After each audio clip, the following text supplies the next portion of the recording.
Olha, a indústria da música passou por grandes transformações nas últimas décadas com a chegada de novos formatos, serviços de streaming e a digitalização. Mas a pergunta que fica no ar é, será que isso é benéfico para os artistas, hein?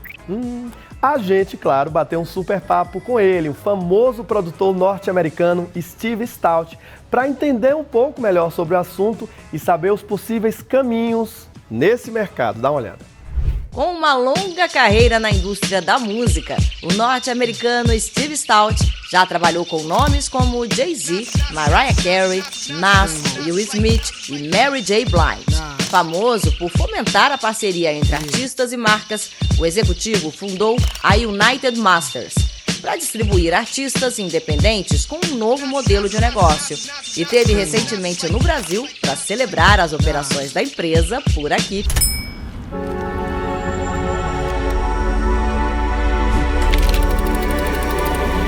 O uísque bateu, eu já fiz outro copo. A garota no meu colo e eu, como que eu vou saber se ela não tá comigo? Só pelo que eu tenho. I founded United Masters 70 years ago, specifically with the mission of helping artists own their rights. I've heard it too many times, and I've seen it too many times, where an artist at the end of their career would not have anything left because the record company, the nature of a record deal is to own the work that the artist makes. And I wanted to build a model where the artists would own the work themselves. Being independent used to be an idea where it was because you couldn't get a record deal. And I wanted to change that narrative, that being independent was actually an alternative that made you more money, that made an artist rich.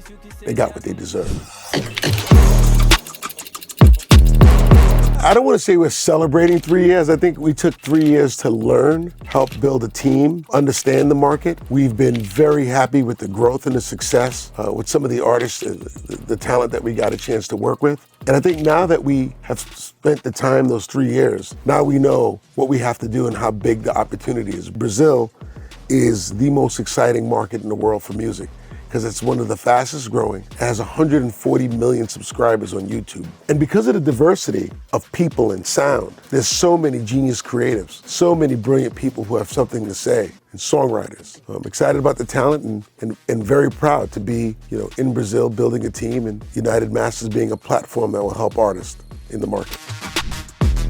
The idea was always that artists liked working with brands. It can help provide extra money, but also gives them a way to amplify their story, their content, gives them more reach. Brands want to connect with culture. It's how they future-proof themselves. It's how they stay lockstep with the next generation of consumers. So putting them together, while it may sound odd to have a record company and an advertising company together, I always thought that they were naturally a perfect fit because they were codependent. An example of that partnership is Coca-Cola. We've been working with them for the last 3 years. They helped us launch in Lagos, Nigeria. They realized the power of independent music, power of music overall, and they recently helped us launch or celebrate our 3rd year being in Brazil to an amazing event. But integrating brands with artists, and that's just like the tip of the iceberg, what we're doing. When we start getting at that scale, when you have 300 artists working as influencers with some of the top brands in the market, that's the kind of mission that we're on,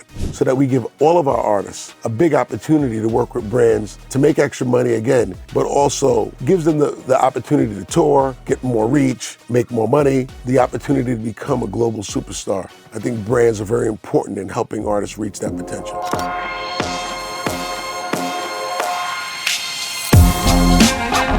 There's an artist that is much more contemporary in what their needs are. They need a platform that could give them access to their performance of their music at their fingertips, that can pay them faster, that can use artificial intelligence to help them navigate their careers when they're at crossroads. Really building technology that is in service of the artist and not hiding anything, in full transparency. And I think that's the difference between United Masters and some of the other distributors that you're talking about. Not only do we work with artists, we also work with labels, and we're looking to grow our footprint in the marketplace. You get a kid that's 18 years old who's coming from, the projects, like the favelas here, the projects in America. The label gives them some money and then says, I'm gonna own your name and your likeness and your music for forever. And artists sign those deals because they think about the money they can get right there in the car or the jewelry or the house. And it's a short-term thought, because long-term, you're giving away your God-given talent to somebody who just wrote you a check early.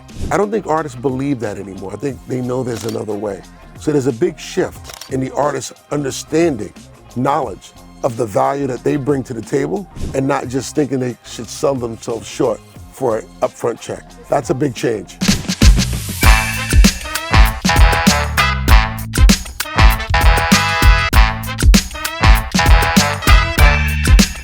I think technology has given the artist more control. It gave the artist a lot more opportunities to make music. Rather than waiting and hoping that your video ends up on MTV, you know now you can put your music up on YouTube and you can find it. And I do believe that AI is going to be another tool that's going to help artists. There's a lot of talk like, oh, AI is going to replace musicians. That's nonsense. I think AI is going to be another tool to help amplify the voice of a musician, to give them a much more, almost like a fourth layer of expression. An artist from, certain parts of the world would have to fly to Miami or New York or LA to get an opportunity. You could be from the outskirts of anywhere. Go to United Masters, download the app, and put up your music, and the world would hear it. There was a time where you needed a record company in order to find an audience. Now, an artist finds an audience before they find a record company. The way you do anything is how you do everything. That applies to music and anything, right? Like, you take your craft seriously, you dedicate time, you put the time in, you put the hours in. The things that you take seriously, that you focus your energy on, is how you handle everything.